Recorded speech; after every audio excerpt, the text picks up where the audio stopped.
মায়াকে ভিতরে এনে সোফায় বসিয়ে দিল রাজ। বাসার সবাই ভিতরে ঢুকতে একজন সার্ভেন্ট মিষ্টি আর শরবত নিয়ে আসে। বউকে সবাই মিষ্টি দিয়ে সম্বোধন করতে চায়। সর্বপ্রথম মাহমুদ সর্দার মিষ্টি খাইয়ে দেয় মায়াকে। এক এক করে সবাই হাতে মিষ্টি খাওয়ার পর মোহন সর্দার আসে মায়াকে মিষ্টি খাওয়ানোর জন্য। মায়া মোহন সর্দারের চোখের দিকে তাকিয়ে সবার উদ্দেশ্যে বলে, অতিরিক্ত মিষ্টি খেলে আমার কষ্টই হয়, আমি আর খেতে পারবো না। মাহমুদ সর্দার মায়ের মুখের দিকে চেয়ে আছেন, কিছু একটা ভেবে বলেন, মেয়েটা আজ অনেক কষ্ট করেছে, এখন মিষ্টি আর খাওয়াতে হবে না। মোহন সর্দার অপমান বোধ করলেও চলে আসে।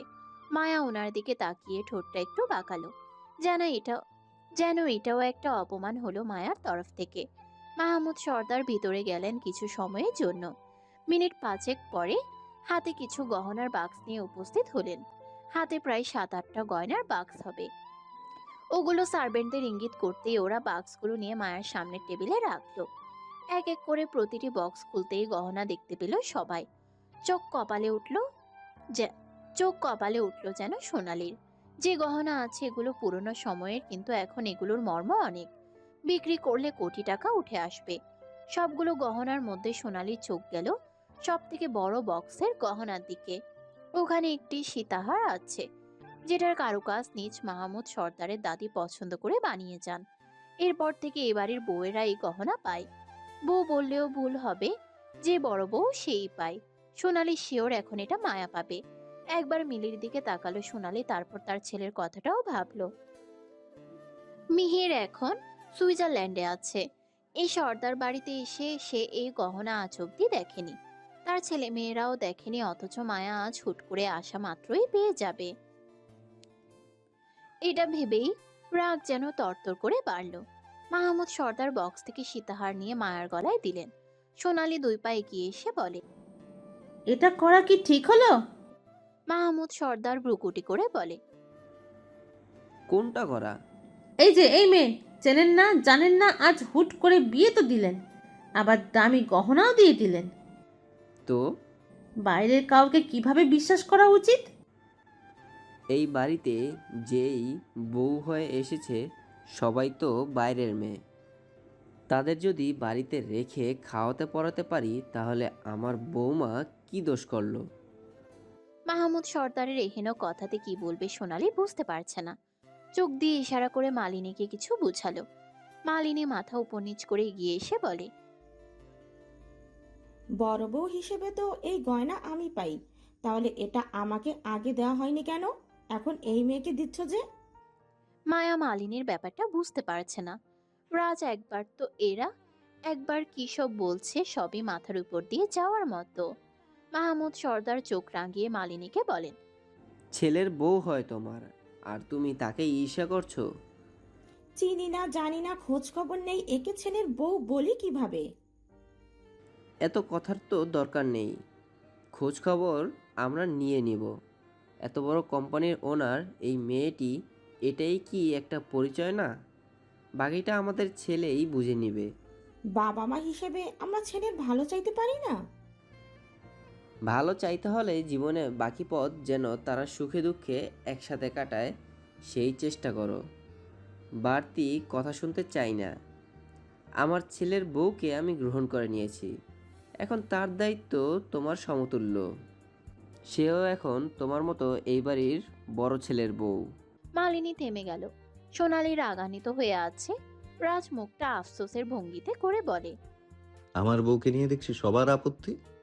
বলি এমনিতেই আমি বিয়ে দেরি করে করেছি, এখন তোমরা কি চাও লেট লতিফ বিবাহটা নষ্ট হয়ে যাক? এখনো তো বউকে নিয়ে একদিন পার করতে পারলাম না, তাকে পরিপূর্ণ চিনব কিভাবে? রাজের কথা শুনে চোখ বড় বড় করে তাকালো মায়া ও মাহমুদ সর্দার। রাজ শুকনো ঢোক গিলে বলে, আরে তোমরা আমার বউকে চেনা জানা নিয়ে প্রশ্ন তুললে বলেই বলেই তো আমি এই কথাটা বললাম। এভাবে তাকানোর কি আছে? এক মিনিট, তোমরা কি অন্য কিছু ভেবে নিয়েছো? এই তোমাদের এত দুষ্ট চিন্তা ভাবনা আসে কিভাবে? আমি তো ভালো দিকটা ইঙ্গিত করেছিলাম। তোমরা যে দুষ্ট, কি বলবো, আমাকেও দুষ্ট বানিয়ে দাও। রাজের এই কথাগুলো শুনে কান ঝালাপালা হয়ে গেল মাহমুদ সর্দারের। রুদ্র হো হো করে হেসে দেয়। বিরক্ত হয় হিয়া। চশমা পরা চোখ জোড়া দিয়ে রাগ দেখিয়ে বলে, আপনি এমনিতেও একজন নষ্ট পুরুষ রুদ্র ভাই। আমার ভাইয়ের কথাতে আরও বেশি নষ্ট হয়ে যাচ্ছেন। তোর ভাইকে থামা তাহলে। আফসোস থামাতে পারবো না, কারণ আমি যে বয়সে ছোট। বুদ্ধিতে পাক না তুই। শার্ট আপ রুদ্র ভাই। সিয়া এসে হিয়ার হাত ধরে মায়ার কাছে গিয়ে বলে, ভাবি তুমি আমাদের সাথে চলো, তোমাকে ভাইয়ার ঘরে সরি তোমাদের ঘরে রেখে আসি। রাজ বুকের বাম পাশে হাত রেখে বলে। আমাদের ঘর শুনেই তো হৃৎপিণ্ড চিলিক দিয়ে ওঠে। সিয়া মুখ টিপে হেসে চলে যায় মায়াকে নিয়ে। রাজ ওদের পিছনে যেতে নিলে মাহমুদ সর্দার বাধা দিয়ে বলেন, বউয়ের পিছনে পরে যাও, আগে আমার সাথে এসো, কথা আছে তোমার সাথে। আমার সংসারের বড় শত্রু। এই শত্রু থাকাটা তোমার জীবনে প্রয়োজন। মাহমুদ সর্দার চলে গেলেন মিটিং রুমে। রাজ এসেই দরজা বন্ধ করে দিলেন। ঘরে এসে বাবা ছেলে ঘর কাঁপানো হাসি হাসতে থাকে। দুজনের হাসিতে এটা প্রকাশ পায় যে তারা আগে থেকেই জানতো মায়া আজকে আসবে আর মায়া রাজের বিয়েটা হবে।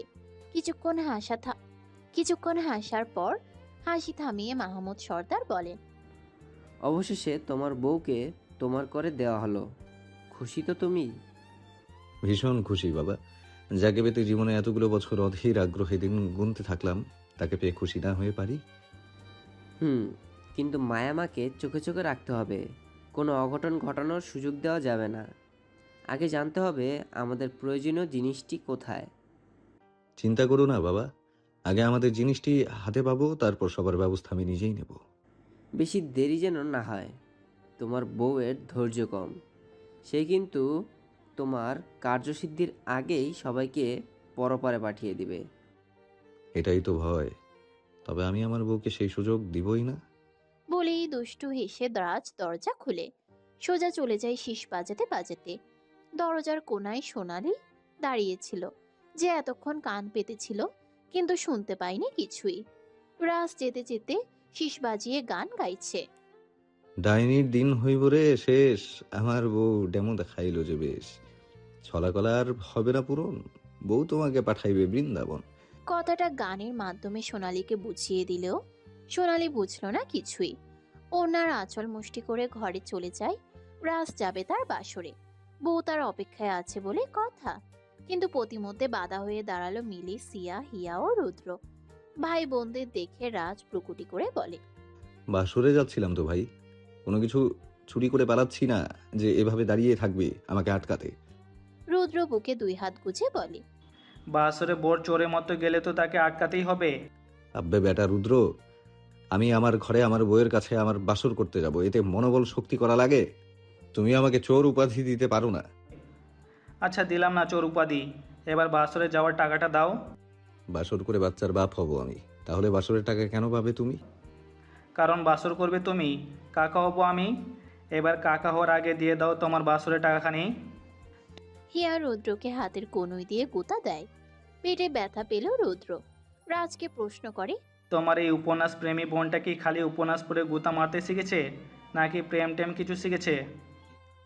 আমার বোনের প্রেম বিয়ের পর হবে, ছোট মানুষের প্রেম মানায় না। ও আর প্রেম আকাশ পাতাল দূরত্বে, ওদিকে নজর দিবে না আমার বোনেরা। হিয়া রুদ্রকে দেখিয়ে বিজয়ের হাসি দিল। রুদ্র ডোন্ট কেয়ার ভাব করে বলে, তোমার বোনের পালা পরে, আগে বউকে দেখো। তাই তো দেখতে চাই। টাকা দিয়ে বানিয়ে দাও আমাকে কাকা। রাজ পকেট থেকে টাকা বের করে দিয়ে দিল ভাই বোনদের মাঝে, যেটা নিয়ে ওরা খুশি হয়ে দরজা ছেড়ে দিল। রাজ হাফ ছেড়ে চলে গেল ভিতরে। এবার তো তার বাসরের পালা। ঘরে এসে উকি দিয়ে রাজ বলে ওঠে, লেটস গো ফর বাসর মায়াবতী। বলেই দরজাটা লাগিয়ে যেই পিছনে ঘুরতে যাবে অমনি তার গলায় ছুরি নিয়ে দাঁড়ায় মায়া। রাজ দাঁড়িয়ে যায় রোবটের মতো। মায়া রাগী কণ্ঠে বলে, বাসর করতে চান আমার সাথে তাই না? আজ এই বাসর হবে আপনার কবরস্থানে। আগে বলবে তো, তাহলে কবরস্থানে ফুলগুলো নিয়ে বাসর ঘর সাজাতাম। এর জন্য বরকে ছুরি দিয়ে আঘাত করতে হয় নাকি? আপনার বাসর আমি করাচ্ছি মন্ত্রীমশাই। মায়া যেই ছুরিটা চালানো শুরু করবে অমনি মায়ার হাতে কামড় দিল রাজ। ব্যথা পেয়ে হাত সরিয়ে নেয় মায়া। হাত থেকে ছুরিটি ছো মেরে কেড়ে নেয় রাজ। রাজের ঠোঁটে মায়ার হাতের ছোপ ছোপ রক্ত লেগে আছে, যেটা হাতের বুড়ো আঙ্গুল দিয়ে মুছে নেয় রাজ। এমন ভঙ্গিতে রক্ত মুছে যেন ওটা ফলের জুস, আর রাজের কাছে খুবই স্বাদের। মায়া চেয়ে চেয়ে দেখছে রাজের এই তামাশা। নাক মুখ ফুলিয়ে মায়া কোমর থেকে বন্দুক বের করতে নিবে, অমনি রাজ এসে মায়ার দুই হাত নিজের হাতের সাথে নিয়ে উঁচু করে দেয়ালের সাথে আটকে নেয়। মায়ার চোখে মুখে হিংস্রতা দেখা যায়, যেটা দেখে রাজ বলে, তোমার এই হিংস্রতার কারণে তোমার যে নিঃশ্বাস অতিবাহিত হয় এটা দেখলে আমার নেশা জাগে মায়াবতী। মায়া মিনিট দুই চুপ করে রাজের প্রেমাত্মক চোখের দিকে চেয়ে থাকে। রাজের কথার মানেটা যখনই তার মস্তিষ্কে পৌঁছায় তখনই চোখটা বড় করে তাকালো। রাজ এটা দেখে ঠোঁটটা প্রসারিত করে মায়ার গোলাপি ওষ্ঠে নিজের কালো ওষ্ঠ মিলিয়ে দিল। মায়া চাইলেও পারছে না রাজকে থামাতে। তার দুই হাত যে রাজের এক হাতের মাঝে আবদ্ধ। 10 মিনিট ধরে এভাবে ওষ্ঠের কার্য চালানোর পর রাজ অনুভব করলো মায়ার কপাল বেয়ে ঘাম ঝরছে। মায়ার ওষ্ঠ ছেড়ে দিতেই রাজ বুঝতে পারে মায়া রাগ কন্ট্রোল করতে না পেরে হাইপার হয়ে গেছে। নিজের জেদে এখন অসুস্থ হয়ে যাচ্ছে মায়া। এসি চলা সত্ত্বেও মায়ার এই অবস্থা দেখে ঘাবড়ে যায় রাজ। মায়ার হাতটা ছেড়ে আলতো করে ধরে বিছানায় বসিয়ে দেয়। বীরকে কল করে। বীর ফোন রিসিভ করতেই রাজ বলে, এসি চলা সত্ত্বেও মায়াবতী অতিরিক্ত ঘামছে আর হাঁপিয়ে উঠছে। এভাবে হাঁপাচ্ছে কেন? ওর তো অবস্থা খুবই খারাপ। ওর ট্রমা এখনো মস্তিষ্কে চেপে আছে। কেন জানি না, ছোট থেকেই তোকে সহ্য করতে পারে না।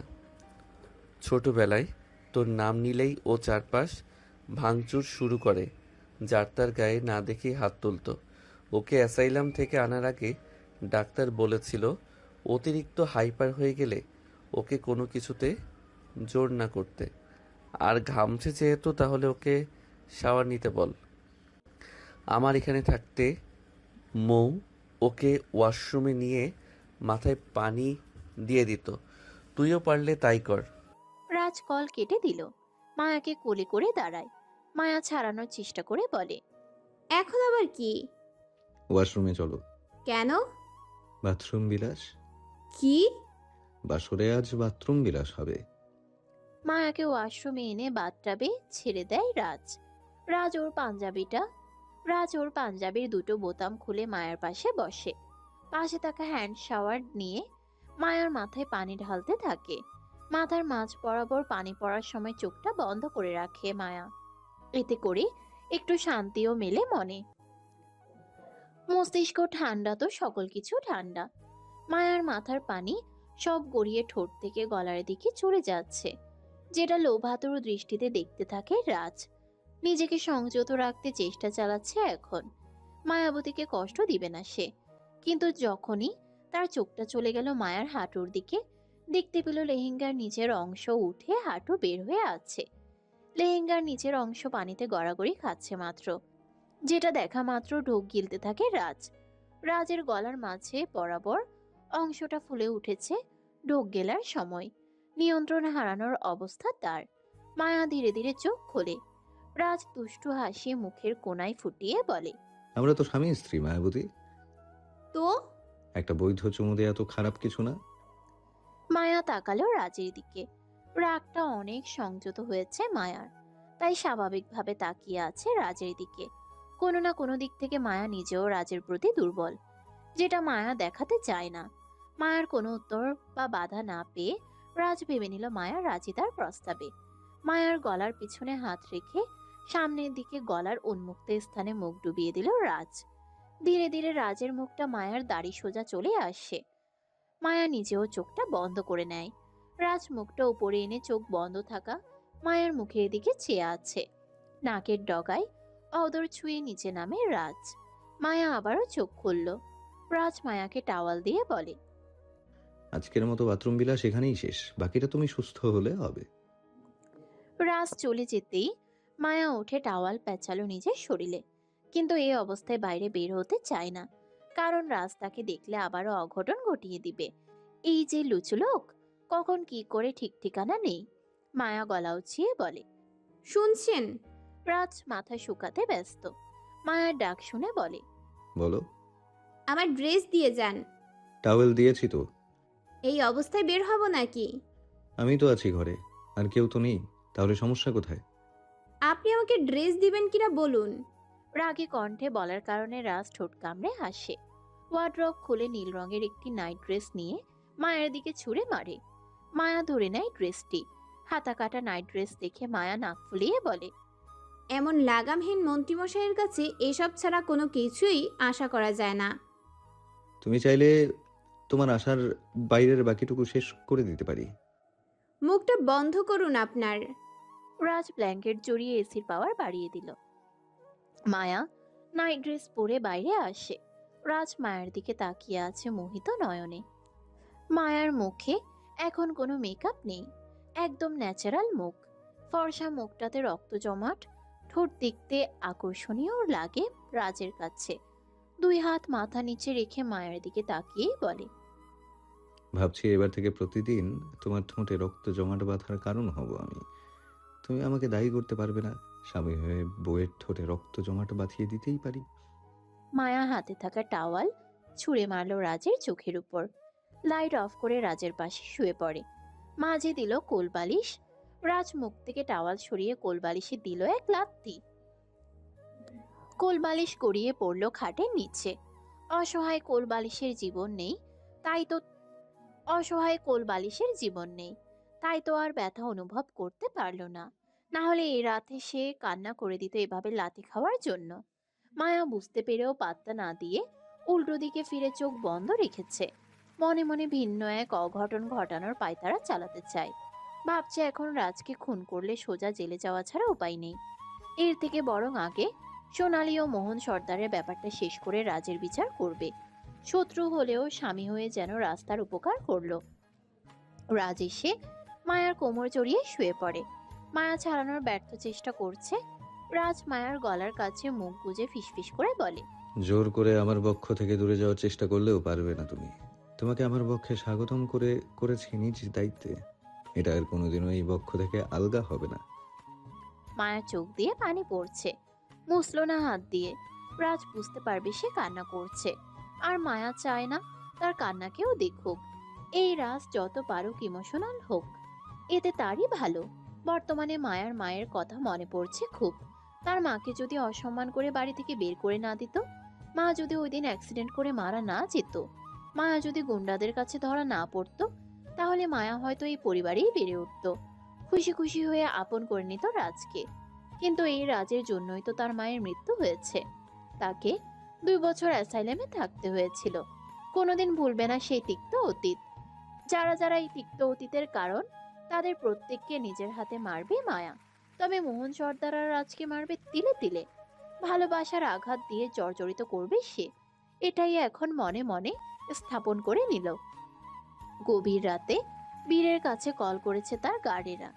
বীর ঘুমের মাঝে কল রিসিভ করতেই ওরা বলে, স্যার, যারা ম্যাম পালিয়েছে।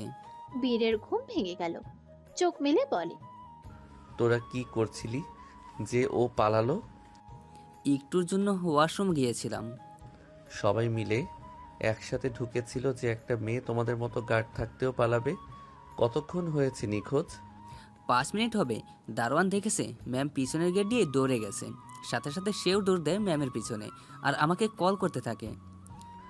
রেডি হও, গাড়ি নিয়ে আমি আসছি। কল কেটে বীর টেরি হাসি দিয়ে বলে, বি রেডি জানেমান, আজকে পালানোর শাস্তি তোমাকে পেতেই হবে। নিষেধ করেছিলাম, শুনলে না। এবার বুঝবে বীরের ভালোবাসা কতটা কঠিন। ফাঁকা রাস্তা, চারপাশে অন্ধকার, জায়গায় জায়গায় সোডিয়ামের আলো। রাস্তার 2 পাশে দিয়ে ঘন জঙ্গল। রাস্তার এক কোণা দিয়ে দৌড়ে যাচ্ছে যারা। এক মনে দৌড়ে বান্ধবীর বাড়িতে যেতে চায়। সেখানে তার পাসপোর্ট আছে, কানাডা চলে যাবে সে। যারা দৌড়ের মাঝে গাড়ির শব্দ পায়। পিছনে ঘুরে পরিচিত গাড়ি দেখে অন্তরাত্মা কেঁপে উঠল। বীর তাকে পেলে আজ অবস্থা খারাপ করে ছাড়বে। এই বীর একটা সাইকো, যাকে তাকে খুন করে। আজকে হয়তো তাকেও খুন করে ফেলবে। দৌড়ের গতি আরো বাড়িয়ে দিল যারা। কিন্তু বীরের সাথে কি পেরে ওঠা সম্ভব? বীর গাড়ি থামিয়ে দিল। বীর গাড়ি থামিয়ে দাঁড়ালো। দেখছে যারা দৌড়ে পালানোর চেষ্টায় আছে। ড্রাইভার বীরকে দাঁড়িয়ে থাকতে দেখে বলে, হুম। ড্রাইভার মনে মনে বলে। মনের কথা অপ্রকাশ্য রেখে ড্রাইভার বলে।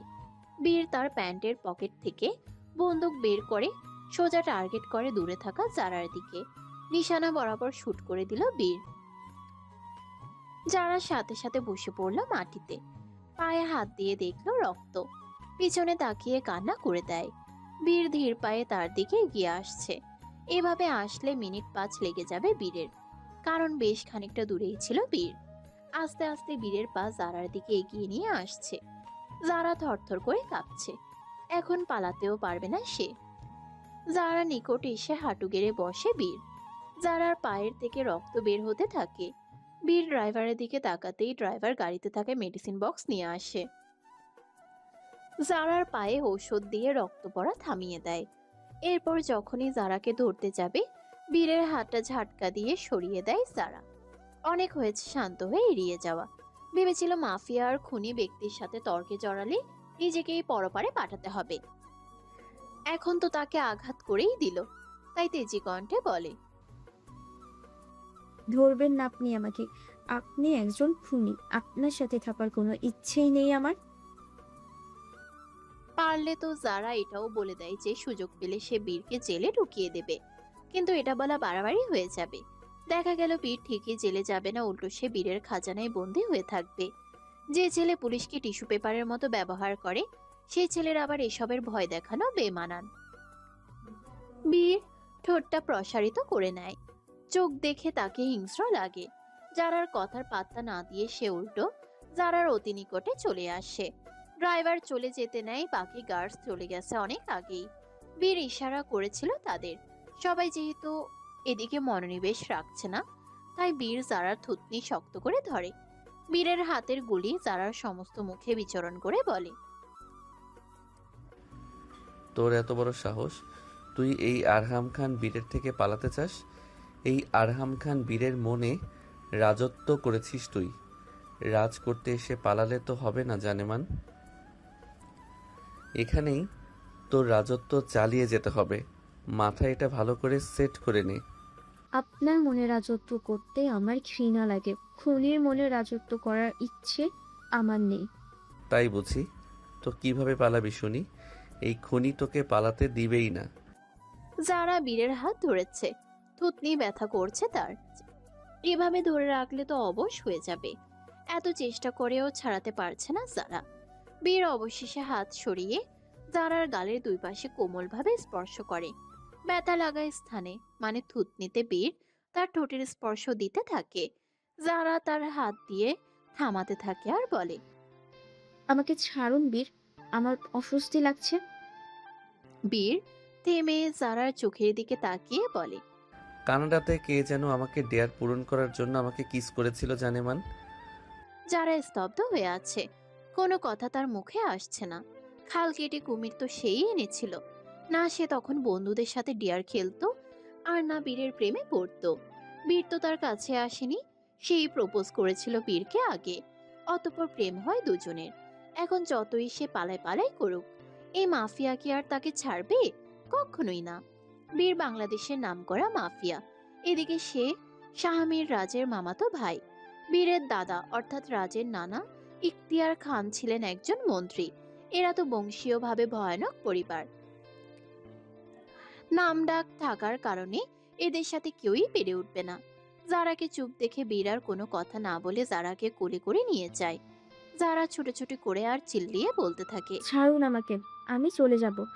আপনি আমাকে ছাড়ুন। আমি আপনার সাথে আর এই সম্পর্কে থাকতে চাই না। I need breakup. ফাও চিল্লিয়ে কান ঝালাপালা করবে না তো। তোমার এই কেউ কেউ গাছপালা আর আমার ড্রাইভার ছাড়া কেউ শুনছে না। বলেই জারাকে গাড়িতে এমন ভাবে বসিয়ে দিল, বেচারি বেশ জোরেই ব্যথা পেয়েছে কোমরে। চোখটা খিচে বন্ধ করে কোমরে হাত রাখে। চোখটা খুলে ঝাঁঝালো কণ্ঠে বলে, খুনি, সাইকো, উগান্ডা মফিজ। এই এই বিদেশে পড়াশোনা করে এসব শিখেছো তুমি? যারা উত্তর না দিয়ে গাড়ি খোলার চেষ্টা করছে। এক পায়ে গুলি লাগলে কি হবে, আরেক পা তো আছে। ওটা দিয়ে লাথি মারা শুরু করেছে জানালায়। ড্রাইভার গাড়ি চালাতে শুরু করে। বীর জারার দিকে স্প্রে বোতল দিয়ে বলে, এটা স্প্রে করো, ব্যথা কমে যাবে। আর হ্যাঁ, জেদ করা বন্ধ করো। অবশ্য এটাকে জেদ বলবো নাকি নাটক নিজেও জানি না। যারা থেমে যায়। শুকনো ঢোক গিলতে থাকে। মুখে আর কিছু না বলে স্প্রে বোতল নিয়ে কোমরে স্প্রে করে। হিয়া শাড়ি পাল্টে এসেছে লাইব্রেরির দিকে। তার সবকিছু একদিকে, উপন্যাস আরেক দিকে। 10 মিনিটের জন্য হলেও একটু বই পড়তে চায়। তার আগে মাথাটা ফ্রেশ রাখতে চা বানাবে। রান্নাঘরের দিকে এগোতেই দেখলো রুদ্র ভিডিও কলে কারোর সাথে কথা বলছে। হিয়া একটু এগোতেই শুনলো রুদ্র বলছে, বাই বেবি, গুড নাইট। বলেই কল কেটে পিছনে ঘুরলো। হিয়াকে দেখে ফোনটা পকেটে রেখে বলে, প্রশ্নটা আমার আপনাকে করা উচিত রুদ্র ভাই। আপনি আমার বাসায় কেন? তুই এখানে? এটা তোর একার বাসা না, এটা আমারও দাদার বাসা। প্রসঙ্গ যখন দাদার বাসা, তাহলে বলে দেই, দাদার সম্পত্তি এখন দুদিকে। আপনার বাবার তরফের জমি ওই দিকে। এখন আপনি আমার বাবার জমির উপর দাঁড়িয়ে আছেন। তোর বাবার তো আমি থাকলে কোনো অ্যালার্জি নেই, তোর এত কেন অ্যালার্জি শুনি? আপনার মতো নষ্ট পুরুষ যেখানে, অ্যালার্জি তো সেখানে। আসল কথা হলো এই যে আমার নষ্ট মানুষে অ্যালার্জি আছে। বলেই হিয়া চলে যায় রান্নাঘরে। রুদ্র এই কথাগুলো গায়ে মাখলো না, অপেক্ষায় আছে শুধু। হিয়া চায়ের পাতে অল্প দিয়ে চা বানালো। একটু বই নিয়ে পড়ে ঘুমিয়ে যাবে, তাই লিকার কম দিয়ে চা বানিয়ে মাথাটা ফ্রেশ রাখতে চায়। হিয়া চোখ বন্ধ করে চায়ের কয়েক চুমুক দিল। এরপর রুদ্র এসে তড়িৎ গতিতে চায়ের কাপ নিয়ে তাতে চুমুক দিল। হিয়া কোমরে হাত রেখে বলে, এটা কি করলেন? একটু ফ্রেশ হলাম। আমার চায়ের কাপে চুমুক দিলেন কেন? ওই ছেড়ি, চায়ের কাপে কি তোর নাম লেখা আছে? নাম লেখা নাই, কিন্তু আমার চুমুক দেওয়া ছিল। এমনভাবে বলছি যেন কাজের বেটি রহিমা চুমুকে চুমুক দিয়েছি। আপনি আসলেই নষ্ট পুরুষ রুদ্র ভাই। বলেই হিয়া চলে যায় নিজের লাইব্রেরিতে। যেতে যেতে বলে, খবরদার আমার লাইব্রেরিতে আসবেন না, আমি বই পড়ে একটু ঘুমাবো। রুদ্র চায়ের কাপের দিকে তাকালো। হিয়ার ঠোঁটে হালকা গোলাপি লিপস্টিকের দাগ লেগে আছে তাতে। রুদ্র হেসে দিয়ে বলে, অন্য প্রেমিক পুরুষ কিভাবে তার ভালোবাসার ব্যক্তির অভিমান ভাঙায় জানি না, কিন্তু আমার কাছে তোর অভিমানটি আস্ত একটা ভালোবাসা। ইচ্ছেই করে না এই রাগটা ভাঙে দিতে। তোর এই তেজি স্বভাবটাই যে আমাকে তোর দিকে আরও টানে হিয়া পাখি। সকালে ঘুম থেকে উঠে গলায় সুড়সুড়ি অনুভব করে মায়া। এতদিন ঘুমিয়েছে বিনা সুড়সুড়িতে, তাই হঠাৎ কেমন যেন সুড়সুড়ি লাগছে বুঝতে পারছে না। চোখটা পিটপিট করে পিছনে ঘুরতে নিলেই রাজ মায়ার গলার মাঝে ঘুমন্ত মুখটা রেখে বলে, এখন উঠতে হবে না মায়াবতী। নতুন বউ এত সকাল সকাল উঠলে লোকে মন্ত্রী গায়ে কলঙ্ক দাগ দেবে, বলবে এই মন্ত্রী অক্ষম, তাই বউকে এত সকালে ছেড়ে দিয়েছে। মায়া তার গায়ে সমস্ত শক্তি দিয়ে উঠে বসে। রাজ তার বালিশের উপর মাথা রাখলো। মায়া কাঠিন্য হয়ে বলে, লোক দেখানো পীড়িত আমি করি না মন্ত্রী মশাই। রাজ আশেপাশে তাকিয়ে বলে, এখানে তো তুমি আমি ব্যতীত কোনো লোক নেই মায়াবতী, আসো একটু পীড়িত করি। দূরে সরুন আমার থেকে। তুমি নিজের কথায় খিলাপ করলে কিন্তু। কোন কথাটা? এই যে লোক দেখানো পীড়িত করো না, এখানে লোক নেই তবুও তুমি আমার কাছে আসলে না। একটু লোক না দেখানো পীড়িত করার সুযোগ করে তো দিলাম। অসহ্যকর লোক। বলেই মায়া উঠে যায়। গোসল করে একটি নীল রঙের শাড়ি পরে নেয়। রাজ গোসল করে সাদা পাঞ্জাবি পরে। মায়া ড্রেসিং টেবিলের সামনে দাঁড়িয়ে হাতে গোলাপি চুড়ি ঢুকাতে থাকে। রাজ পাঞ্জাবির কলার ঠিক করে মায়ের দিকে তাকালো। ভেজা চুলগুলো কিছুটা শুকিয়ে গেছে, হালকা হালকা ভেজা আছে এখনো। হাতে চুড়ি ঢোকানোর জন্য হাত উঁচু করেছে মায়া, তাই তার পেটের দিকে কিছুটা জায়গা ফাঁকা হয়ে এসেছে। সাদা চামড়ার অংশটা দেখে রাজ মায়ার দিকে এগিয়ে আসে। মায়া চুড়িগুলো হাতে ঢুকিয়ে আয়নায় তাকালো। রাজকে এভাবে তার দিকে এগিয়ে আসতে দেখে বলে, কি হয়েছে আপনার? রাজ চুপ করে মায়ার মুখের দিকে তাকিয়ে আছে। মুখে মাত্রই একটা সানস্ক্রিন আর ঠোঁটে গোলাপি লিপস্টিক দিয়েছে মায়া। লিপস্টিকটা মায়ার ঠোঁটে যেন একটু বেশি নজর কাড়া লাগছে রাজের নজরে। অবশ্য মায়া ব্যতীত অন্য নারীর ঠোঁটের দিকে তার নজর কখনোই যায়নি। সে তো একমাত্র এই মায়াকেই মনোযোগ দিয়ে দেখছে। মায়া রাজের দিকে ফিরে বলে, এভাবে তাকিয়ে আছেন কেন? মায়া শুকনো দৃষ্টি দেয়। রাজ পাত্তা না দিয়ে মায়ার সেই উন্মুক্ত কোমরে হাত রেখে নিজের অতি নিকটে টানলো। ড্রেসিং টেবিলের উপর মায়াকে বসিয়ে দিয়ে মায়ার ওষ্ঠকে নিজের ওষ্ঠে মিলিয়ে দিল। মায়া এটুকু সময়ের মধ্যে কিছু বলার বা করার সুযোগ পেল না। যখনই মায়া তার ডান হাত দ্বারা রাজকে আটকাতে যাবে, অমনি রাজ মায়ার সেই হাতটি ধরে নিজের গলার পিছনে ধরে রাখে। মায়া তার ওষ্ঠ ছাড়ানোর ব্যর্থ চেষ্টা করতে থাকলে রাজ বলে, দুষ্টুমি করবে না মায়াবতী, স্বামীর রোমান্সে বাধা সৃষ্টি হয়তো। মায়া নির্বাক চেয়ে থাকে। রাজ আবারও তার কাজে লেগে পড়ে। নিজের মনের ইচ্ছাটুকু পূরণ করে মায়াকে ছেড়ে দিল। মায়া বেঘরে আছে। রাজ দুষ্টু হেসে বলে, মায়াবতীকে এখন রোমান্সবতী লাগছে, উপস, হট বউ লাগছে। ধীরে ধীরে বন্ধ চোখ খুলে দিল মায়া। দেখতে পেল রাজের গলাটা এখনো সে ধরে আছে। হাত ছাড়িয়ে পাশে সরে যেতে নিলেই রাজ কোমরটা ধরে বলে, আর একটু থেকে গেলে হয় না? মায়ার কাছে এই লোকটা একসময় পুতুল বর ছিল। আজকে এখনো তাকে সেই রকমই মনে হচ্ছে। রাজের দৃষ্টি ও চাহনি এমনটাই প্রকাশ করছে। মায়া এক মনে খুব খুশি হয়। কিছুক্ষণের জন্য ভুলে যায় সবকিছু, তার উদ্দেশ্য, তার ইচ্ছা। মায়াকে এভাবে তাকিয়ে থাকতে দেখে রাজ যেন একটা সুযোগ পেল। সে তো চাইছে না তার বউকে এখন ছাড়তে। বউ যখন তার কাছে বেঘরে আছে, তখন এই সুযোগের সদ্ব্যবহার করাটাই উচিত। রাজ তাই করতে চাইল। মায়ার গলার কাছে মুখটা যেই ডুবিয়ে দিল, অমনি চোখটা বন্ধ করে নেয় মায়া। কিন্তু সময় এবং পরিস্থিতি যেন বাধা দিল তাদের। এই সাত সকালে রোম্যান্স করলে তো এমন হবেই। দরজায় কড়া নাড়ার শব্দ আসে ভিতরে। রাজ যদিও শুনেও না শোনার মতো করে নিজের কাজ করতে চাইছে, কিন্তু মায়া তাকে ছাড়িয়ে দেয়। ক্ষিপ্ত হলো দরজার ওপাশের ব্যক্তির উপর। দরজা না খুলেই জোরে চিল্লিয়ে বলে, এই সাত সকালে তোদের আবার আমার ঘরে কি রে? অবতার তো ছেলে, আমি তো আমার বাপ রে। রাজ ভেবেছিল এখন হয়তো কোনো সার্ভেন্ট বা সিয়া হিয়া রুদ্র এরা আসবে। এই সকালে বাবা এসে দরজা ধাক্কা দিবে। এই সকালে বাবা এসে দরজা ধাক্কা দিবে, এটা কেই বা ভাবতে পারে?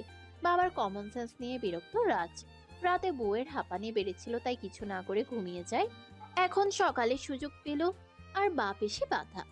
রাজ কলার ও হাতা ঠিক করে দরজা খুলে মিটিং রুমের দিকে যেতে যেতে বলে, তোমার এই বয়সে কষ্ট করে উপরে আসার কি দরকার বাবা? বোনদের পাঠালেই তো পারতে। মাহমুদ সর্দার রাগের সাথে বলেন, ফোন কোথায় তোমার? কেন, ঘরে। কতবার কল করা হয়েছে দেখেছো? রাজ বিরক্ত আবারও। বাসর ঘরে কেউ ফোন নিয়ে পড়ে থাকে? মুখে কিছু না বলে হাঁটা থামিয়ে পিছনে ঘুরে বলে, কিছু বলতে চাও? বিরোধী দলের লোক যে তোমার পিছে পিছে ষড়যন্ত্র করছে, এটা কি জানো? আমি কিভাবে জানবো? তুমি বলো কি করেছে।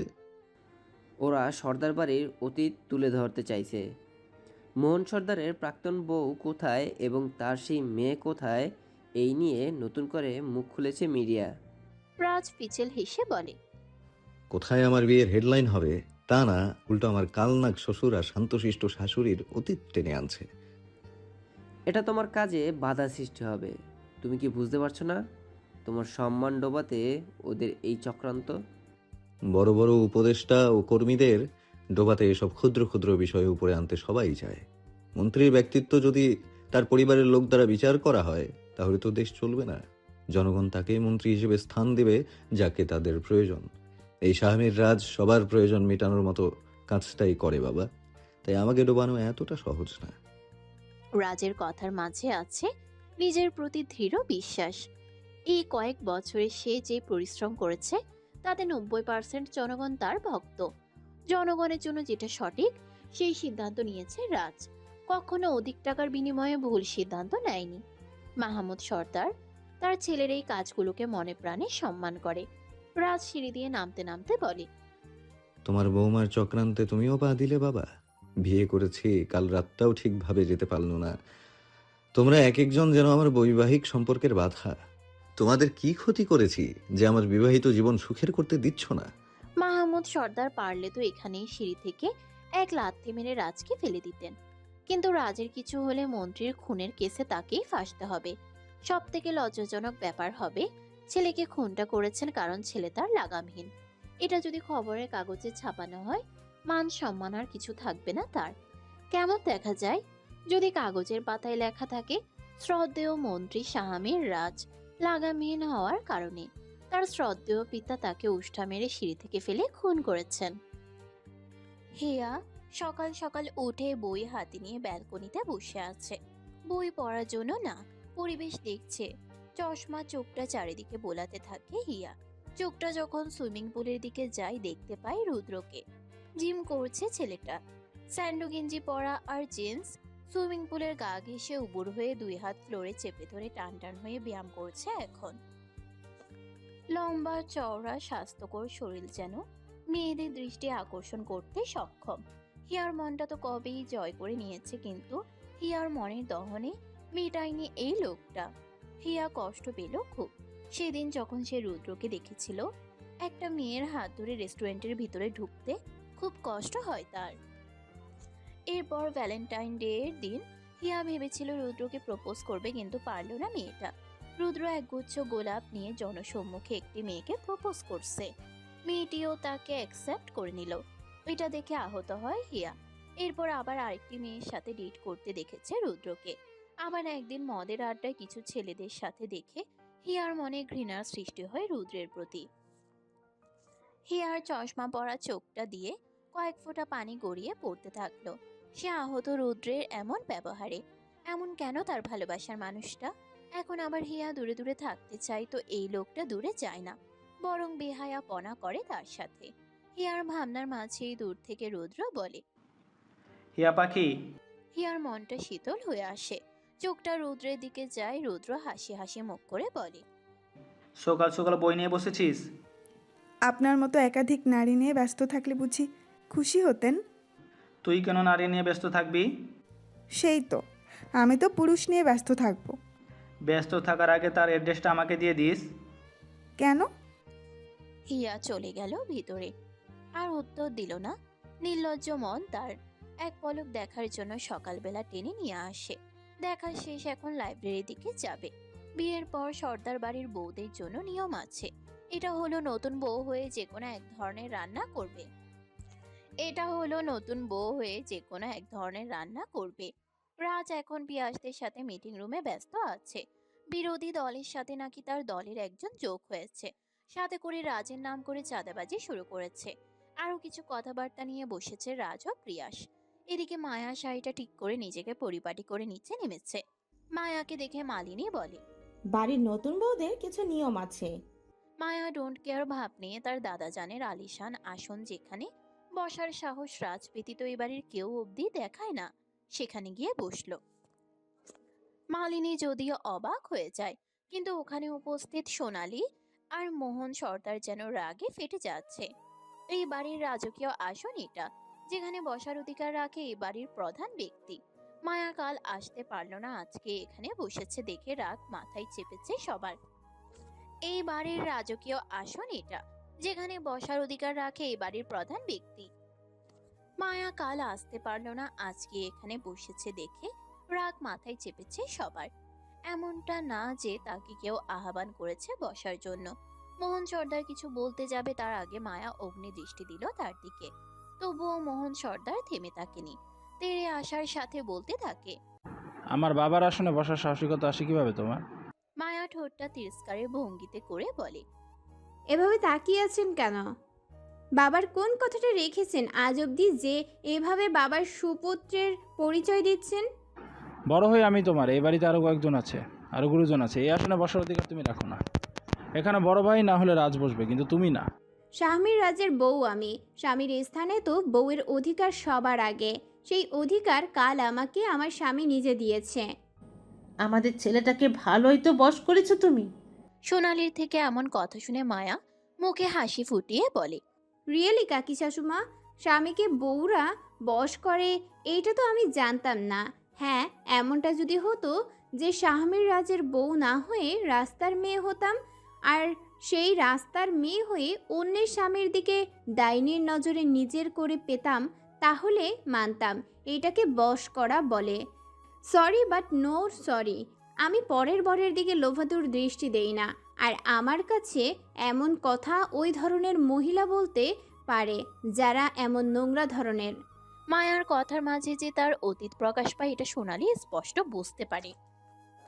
সোনালি ক্ষণিকের জন্য স্তব্ধ হয়ে যান, মনে মনে ভাবছে, কে এই মেয়ে? কি তার পরিচয়? কিভাবে জানলো এত কিছু? নাকি কিছু আন্দাজে ওপর অনুমান? মোহন সর্দার এসেই মায়ার হাত ধরে। এটা দেখে মায়াও কোনো অ্যাকশন নেবে তখন তার চোখ যায় মিটিং রুমের দিকে। রাজ বেরিয়েছে মাত্র দরজা দিয়ে। এটা দেখেই মায়া টেবিল হাসি দিয়ে নিজেকে নিজেই মোহন সর্দারের হাতের মাধ্যমে ধাক্কা মারে। ফলস্বরূপ রাজকীয় আসনের উপর উল্টোভাবে পড়ে মায়ার কপালে চোট লাগে। মায়ার কপাল ফেটে রক্ত ঝরতে থাকে। মায়ার কাছে এই ব্যথা কিছুই না, যেটা ও ওর অল্প বয়সে পেয়েছে। সেই তিক্ততা সহ্য করতে পারলে এটা তো তার কাছে কিছুই না। মায়া নাটকীয় ভঙ্গিতে কান্না করে দেয়, চিল্লিয়ে বলে, একটু কিউরিসিটি নিয়ে না হয় বসেছিলাম এই চেয়ারে, স্বামীর অধিকার নিজের অধিকার ভেবে। এর জন্য আপনি আমাকে ধাক্কা দিয়ে। মায়া উল্টো দিকে থেকেই কান্নার অভিনয় করে। রাজ যদিও বুঝতে পেরেছে, কিন্তু সেও এনজয় করছে। তার মায়াবতীর এক এক সময় এক এক রূপ দেখতে তার কাছে ভালোই লাগে। এই তো বাসরে তার গলায় ছুরি ধরেছিল, এখন কিনা নিজেকে আঘাত করার নাটক সাজিয়েছে। মায়া কান্না করে বলে, আমার অপরাধ এটাই যে আমি একজন মৃত ব্যক্তির স্মৃতি জড়িত আসনে বসেছি। মাহমুদ সর্দার মাত্র ঘর থেকে বের হলেন। এতক্ষণ তিনি গ্রামের বাড়ির লোকেদের খোঁজ খবর নিতে ব্যস্ত ছিলেন। এসেই মায়াকে এভাবে পড়ে থাকতে দেখে তিনি গটগট পায়ে এগিয়ে এলেন। মায়ার হাত ধরে উঠিয়ে দাঁড় করালেন। মায়া দাঁড়াতেই ওর কপাল থেকে গড়িয়ে পড়া রক্ত দেখা গেল। এতক্ষণ উল্টো দিকে থাকার কারণে এই রক্ত দেখা যায়নি। রাজ অবাকের সাথে এগিয়ে আসে। মায়ার অভিনয়কে মাথায় না রেখে রাজ নিজে থেকেই মায়াকে আসনে বসিয়ে দেয়। গলা উঁচিয়ে সার্ভেন্টকে বলে, ফার্স্ট এইড বক্স নিয়ে আসো। সার্ভেন্ট বক্স এনে রাজের হাতে দেয়। মাহমুদ সর্দার গভীরের খবর জানেন না, তবে শেষের কথা শুনে এটুকু আন্দাজ করেছেন যে এই চেয়ারে বসার কারণে মায়ার এই অবস্থা। মাহমুদ সর্দার চোখ বড় বড় করে মোহন সর্দারের দিকে তাকিয়ে বলেন, কোন সাহসে তুমি আমার বৌমাকে অপমান করো? রাজ মায়ার কপালে ব্যান্ডেজ করে দিচ্ছে। এদিকে মায়ার চোখটা সোজা মোহন সর্দারের দিকে। তাকে অপমানিত হতে দেখতে খুব ইচ্ছা করছে মায়ার, তাই মনে মনে শয়তানি হাসি রেখে কান্নারত ঠোঁটে বলে, আমি এই বাড়িতে থাকবো না। মাহমুদ সর্দার মায়ার দিকে ফিরে বলেন, কেন মা? সত্যি বলতে কাল আপনাদের বলিনি বাড়াবাড়ি কিছু হয়ে যাবে তাই, কিন্তু আজ বলতে বাধ্য হচ্ছি। আমি যখন বাড়িতে প্রথম পা রাখি ওখানে আমি পড়ে যাওয়ার পর কেরোসিনের গন্ধ পাই। তখন ফ্লোরে কিছু নিশ্চয়ই কেরোসিন রাখবে না। আবার এই বাড়িতে আমাকে নিয়ে যদি কারো বেশি সমস্যা থাকে তো সে এই মোহন সর্দার আর তার স্ত্রী। এমনিতেই অপমানের ওপর অপমান করেই যাচ্ছে, তার উপর আবার আজ আমাকে। মাহমুদ সর্দার এবার মোহন সর্দারের দিকে ফিরে চোখ রাঙালেন। রাজ এবার মায়ের কানের কাছে মুখটা নিয়ে বলে, মায়াবতীকে এভাবে নাটকবতী সাঁচে মানায় না, কেমন যেন ওভার অ্যাক্টিং লাগছে। ভাগ্যিস বাবা আমার মাসুম বাচ্চা, তাই তোমার নাটকে ফেসে গেল। তোমার বড় হয়ে আমি এই ভুল একদম করিনি মায়াবতী। মায়ার চোখটা লাল রক্তিম করে তাকালো রাজের দিকে। রাজ একটা উড়ন্ত চুমু দেখিয়ে মুখের উপর হাত দিয়ে ইশারা করে বুঝিয়ে দিল এখন সে মুখটা বন্ধ করে রাখবে। খেলা তো বউ দেখিয়ে দিল, খেলছে এখন বাবা। বড় হয়ে এতে পার্টিসিপেট করার সুযোগটা পাচ্ছেই না। মাহমুদ সর্দার ক্ষিপ্ত কণ্ঠে বলেন, তুমি ওর থেকে বড়, তাই তোমাকে দিয়ে আমি ওর কাছে ক্ষমা চাইতে বলতে পারি না। বড় ভাই হিসেবে একটা আদেশ দিতে চাই, আমার ছেলের সংসারে আগুন লাগাতে এসো না, তুমি আর তোমার বউ। মোহন সর্দার কিছু বলতে নিবে তার আগে সোনালি বলে ওঠে, আপনার বৌমাকে যে এত আশকারা দিচ্ছেন, মেয়েটা কে, কার সন্তান, এগুলো খোঁজ জানেন নাকি নেওয়ার প্রয়োজন বোধ করেন না? আজকাল কত টেরোরিস্ট ঘুরে বেড়ায় জানেন? এই মেয়ে যে নিজে কুচক্র চালাবে না এর কি গ্যারান্টি? আমার ছেলেটা মন্ত্রী এমনি এমনি হয়নি, যথেষ্ট ভালো মন্দ বোঝার মত জ্ঞান বুদ্ধি নিয়েই সে জনগণের দায়িত্ব নিয়েছে। যেখানে বিষয়টা তার বউয়ের, সে নিশ্চয়ই ভালো জানবে সবকিছু। সোনালি চুপ করে গেল। মাহমুদ সর্দার মুখ খোলার লোক না। এই মায়ের কারণে যেন তার মুখে বুলি ফুটেছে। এই পর্যন্ত সে তার চোখে দেখেনি, আবার কানেও শোনেনি যে মাহমুদ সর্দার করা কথা বলতে পারেন। মোহন সর্দার এবার মুখ খুলল, রাগ দেখিয়ে বলে, ভুলে যেও না ভাই, এই আসনে বসার অধিকার বাবা দুজনকে দিয়েছিল, যার জন্য এখানে এই মেয়ের বসাটা আমি আপত্তি করতেই পারি। বাবা কাদেরকে এখানে বসার অনুমতি দিয়েছিল? একজন আক্তার, রাজ আর একজন। বলতে চেয়েও মুখটা আটকে গেল মোহন সর্দারের। মাহমুদ সর্দার ভাইয়ের চোখে চোখ রাখলেন। কথাটা যেন মোহন সর্দারের গলায় আটকে আছে। মায়া অধীর আগ্রহে অপেক্ষা করছে শেষ নামটা শোনার জন্য। মোহন সর্দারের চোখ দিয়ে যেন পানি আসতে নেয়, যেটা দেখে মায়ার মনটা জ্বলতে শুরু হয়। নাটকের থেকে কম কিছু তার কাছে লাগছে না। মাহমুদ সর্দার বলেন, কি হলো বলো আরেকজনকে? মোহন সর্দার করুণ চোখে তাকালো। মাহমুদ সর্দার হেয়ালি করে বলেন, যার জন্য এত দয়া মায়া মনে পুষে রেখেছো তাকেই তুমি হারালে। না তুমি তাকে হারানোর সুযোগ দিতে, আর না তোমার অস্তিত্ব তোমার থেকে হারিয়ে যেত। মোহন সর্দার নিজেকে শান্ত করে বলে, মানলাম মোহনা মারা গেছে, তাই একে এখানে আনা সম্ভব না, কিন্তু রাজ তো আছে। এখানে রাজের বউ বসার অধিকার রাখে। কিভাবে আমি সেখানে মোহনা হারিয়ে যাওয়ার পর রাজে আসনে বসতে নারাজ? মাহমুদ সর্দার একবার মায়ার দিকে তাকালেন, সেই সাথে মায়াকে দেখছে রাজ। মায়ার মনের মধ্যে কি বইছে এটা এরা দুজন খুব ভালো করেই জানে। রাজ চাইলেও এখন মায়াকে নিজের বক্ষে স্থান দিয়ে সান্ত্বনা দিতে পারবে না, কারণ মায়া খুবই চালাক। সে বুঝে যাবে রাজ কেন তাকে আগলে রাখতে চায়। রাজ জোরে গলায় ডাক দিল হিয়াকে। হিয়া উপন্যাসের বইতে ডুবেছিল, কোনো দিকে তার নজর নেই। রাজের এমন জোরে ডাক শুনে সে চলে আসে। মায়ের কপালে ব্যান্ডেজ দেখে বলে, কি হয়েছে ভাবির? ওকে নিয়ে ভেতরে যা। হিয়া এসে মায়াকে নিয়ে যেতে নেয়। মাহমুদ সর্দার তখন মোহন সর্দারের উদ্দেশ্যে বলেন, নিজের মেয়েকে তুমি নিজের কুকর্মের কারণে হারিয়েছ। কর্মের ফল বাতাসে নড়ে। তোমার কর্ম তোমাকে আজ ব্যর্থ করে দিল। তোমার নিজেরও একটা ছেলে সন্তান আছে, তবুও তোমার তাতে কোনো সুযোগ সুবিধা নেই। মোহনা সর্দার যদি জীবিত থাকতো তাহলে বুঝতে তোমার জীবনটা কতটা আলোকিত থাকতো। আজ সুন্দরী ফর্সা বউ আর ছেলে সন্তান থেকেও সেই আলোকিত জীবন তুমি পেলে না। ভাই হয়ে তোমার প্রতি আমার করুণা জাগে। সব কথার ঊর্ধ্বে একটাই কথা, এই আসনে বসার অধিকার শাহ মিরাজের বউ মেহেরুন জাহান মায়া রাখে। এই নিয়ে দ্বিতীয় অভিযোগ আমি শুনবো না। মায়ার পা যেন আটকে যায় যখন সে শোনে মোহনা সর্দার মারা গেছে। নিজেকে জীবিত রেখেও মৃত বানাতে হয়েছে তাকে। হিয়া বলে ওঠে, কি হলো ভাবি? মালিনী এবার ওদিকে তাকিয়ে বলে, আচ্ছা, কথা তো ঘুরিয়ে পেঁচিয়ে সরে যাচ্ছে। আমি বলতে চেয়েছি এক কথা, এখানে আসলো অন্য কথা। মাহমুদ সর্দার মালিনীর দিকে ফিরতেই মালিনী বলে, মায়া এইবারই নতুন বউ, ওকে কিছু রান্না করে খাওয়াতে হবে। মাহমুদ সর্দার বলে, ওর কপালের যে অবস্থা, ও এখন কিভাবে রান্নাঘরে যাবে? দেখো, আমি তো ওকে ভারী খাবার রান্না করতে বলছি না। আমি বলেছি ওর পছন্দ মতো ও যেটা পারে ওটাই রান্না করে দিবে। সবাই মায়ার দিকে তাকালো। মায়া বলে, কি রান্না করতে হবে আমাকে? মালিনী ভেবেচিন্তে বলে, যেহেতু তুমি এখন রান্না করার মানসিকতায় নেই, তাই সহজেই রান্না করা যায় এমন রান্না করো। হালিম রান্না করতে পারো, এটা তো প্যাকেটেই সব আছে। তো মাটন কষিয়ে গরম পানিতে মিশিয়ে হালিম মিক্স করতে হবে। মায়া রাজি হয় রান্না করতে। হিয়া যেতে নাই মায়ার সাথে, কিন্তু বাধা দিল মালিনী। বলে, ওকে কেউ সাহায্য করবি না। মায়া মৃদু হাসলো। সে এই বাঙালি রান্না পারবে না এটা কোনো কথা?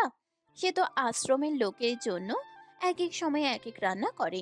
হালিম রান্না বেশ কয়েকবার করেছে।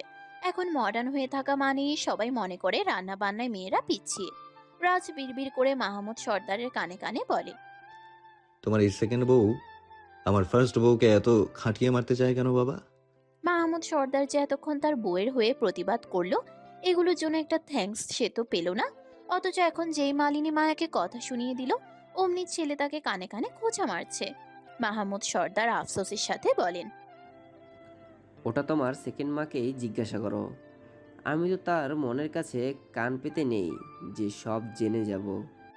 এই তোমাদের অত্যাচারে আমার বউ আমাকে ভালোবাসবে না, তখন তোমাদের এক একজনের নামে আমি মামলা করব বলে দিলাম। তুমি তোমার বউয়ের জন্য বাবা মাকে জেলে ঢুকিয়ে দিবে? মন্ত্রী হিসেবে বউয়ের প্রতি এটা একটা কর্তব্য। নারী নির্যাতন সোজা মন্ত্রীর বউয়ের ওপর, এটা জনগণ জানলে আমার মান সম্মান থাকবে বলে মনে হয় তোমার? এর থেকে ভালো যে তোমাদের নামে মামলা দিয়ে নিজেকে লয়াল প্রমাণ করা। তোমার মতো ছেলেকে লয়াল ভাবতেই আমার বিবেকে বাধে।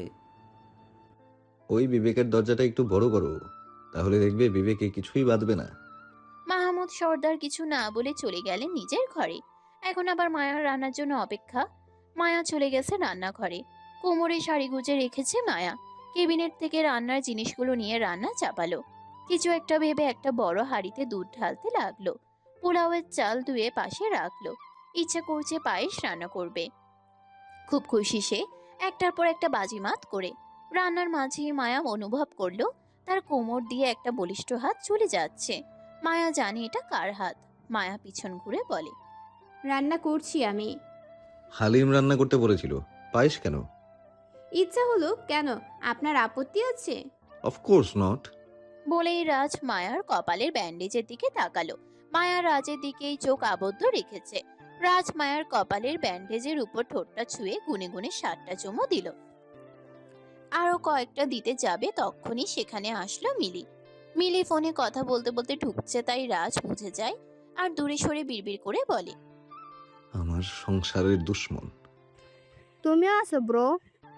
কেন, আমার বইয়ের কাছে আমাকে থাকা বারণ নাকি? এটা শিওর জানি না, কিন্তু তোমার বউকে পাহারা দেওয়ার হুকুম আছে। কে পাহারা দিতে বলেছে? কাকি আর মম।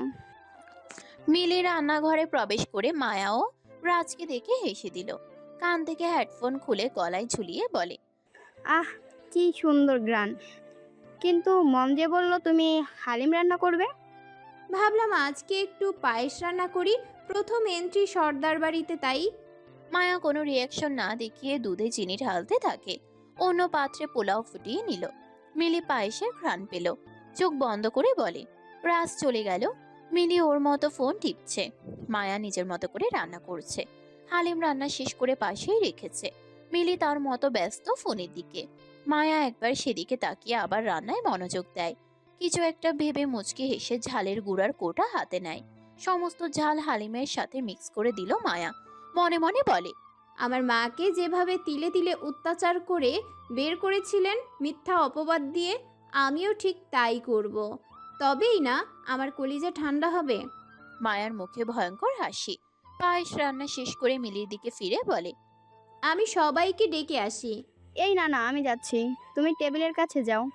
তাহলে তুমি বাসার সবাইকে ডাকো, আমি মন্ত্রীমশাইকে ডেকে আনি। মিলি মৃদু হাসলো। মায়া উপরে চলে গেল। ঘরে ঢুকে দেখলো রাজ বিষণ্ণ মনে বসে আছে কিছু ফাইল নিয়ে। মনে হচ্ছে কোনো একটা কাজে সমস্যা তার। হয়তো বিষয়টা নিয়ে মায়া জানে, তাই তো রাজকে বিষণ্ণ দেখে মায়া হাসলো। একদিকে রাজের বদনাম, আরেকদিকে সোনালী ও মোহন সর্দারের অপমান। এই দুটো দিয়েই তো সে এখন মজা নিবে। মায়া ঘরে প্রবেশ করে বলে, খাবার তৈরি মন্ত্রীমশাই। রাজ ঘুরে তাকালো মায়ার দিকে। এখনো কোমরের শাড়ির আঁচলটা গুজে রাখা। রাজ ঠোঁট কামড়ে বলে, এভাবে গিন্নি গিন্নি লুকস দিয়ে আছো কেন? বুকে হটই লাগছে তো। মায়া কিছু না বলে ভ্রুকুচকে আছে। রাজ বলে উঠে, সুন্দরী বউদের গিন্নি সাজলে মনে প্রেমের ঘন্টা বাজতে থাকে। যত সব ফালতু কথাবার্তা। বরের থেকে প্রেমের বার্তাকে তোমার কাছে ফালতু বার্তা মনে হলো মায়াবতী? নিচে চলুন, সবাই অপেক্ষা করছে। তুমি এখন এখানে কেন? সবে অপেক্ষা করলে। আপনাকে ডাকতে এসেছি। হঠাৎ?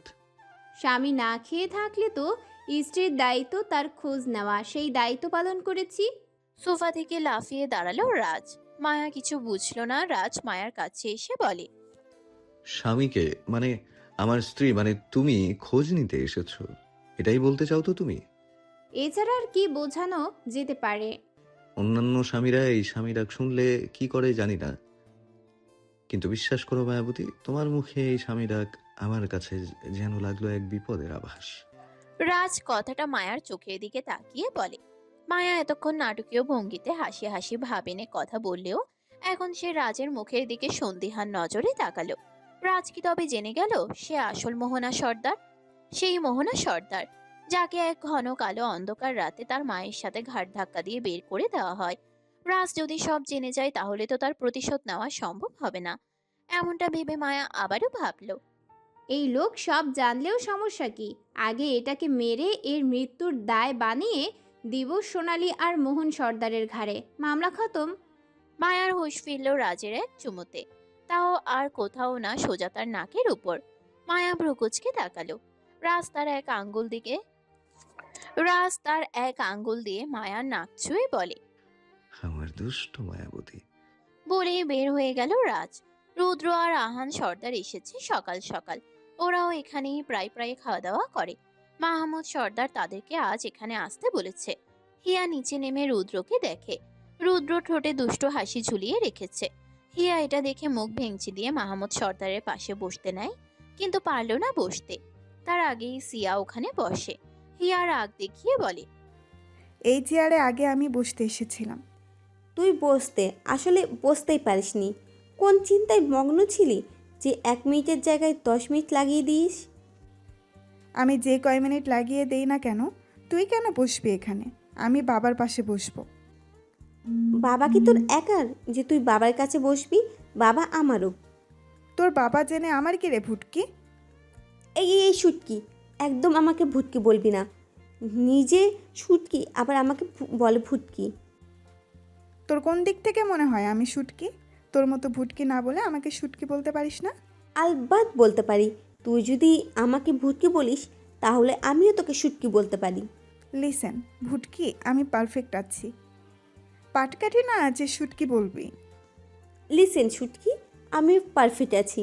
কুমড়ার মতো ফুলে নেই। আমি যে ভুটকি বলবি। কুমড়োর মতো না হলেও খাদক। আর যারা খাদক তারা মোটু হয় তাড়াতাড়ি। এমনিতেও তুই আমাদের সবার থেকে একটু বেশি স্বাস্থ্যবান। তাতে তোর কি? আমি কি তোর বাপের টাকায় খাই? আমি আমার বাবার টাকায় খাই। রাজ নিচে নামছিল। সিয়ার মুখে এহেন কথা শুনে মাহমুদ সর্দারের উদ্দেশ্যে বলে, এক বাবার 2 মেয়ে হয়েও কিনা বড় মেয়ে বলে তোর বাবার টাকায় খাই না, আমি নিজের বাবার টাকায় খাই। এটা তো সন্দেহজনক ব্যাপার। তুমি নিজের ব্যাপারে ভাবো, আমার মেয়েদের নিয়ে আমি ভাবতে পারবো। রাজ চেয়ার টেনে বসে। সামনের ফ্রিজ থেকে এক পিস আপেল নিয়ে খেতে থাকে। হিয়া উপায় না পেয়ে বসে পড়ল রুদ্রের পাশে। ওখানেই বর্তমানে চেয়ার ফাঁকা। মায়া নিচে নামছে। মায়ার মাথায় নীল শাড়ির লম্বা আঁচল দিয়ে মুখে মিষ্টি ঝুলানো হাসি আছে। রাজ সেদিকে তাকাতেই ওর গাল থেকে আপেলের টুকরা আপনা আপনি পড়ে যায়। রাজ অবাকের সাথে মায়ার দিকে তাকিয়ে বলে, আমার বউয়ের আবার নতুন করে কোন রূপ দেখানো ইচ্ছে জাগলো? মায়া হাসি হাসি মুখ করে বলে, আমি খাবার দিয়ে দেই সবাইকে। মাহমুদ সর্দার বলেন, হ্যাঁ মা, তুমিই দাও। রাজ বিড়বিড় করে বলে, আমার বউ পেতেছে ফাঁদ, আমার বাবা তাতে দেয় পা। রুদ্র বিড়বিড় করে বলে, दाल में तो कुछ काला है। হিয়া রুদ্রের দিকে রাগী দৃষ্টি নিক্ষেপ করতেই হিয়ার চশমাটা একটু নিচে নেমে নাকের দিকে ঝুঁকে যায়।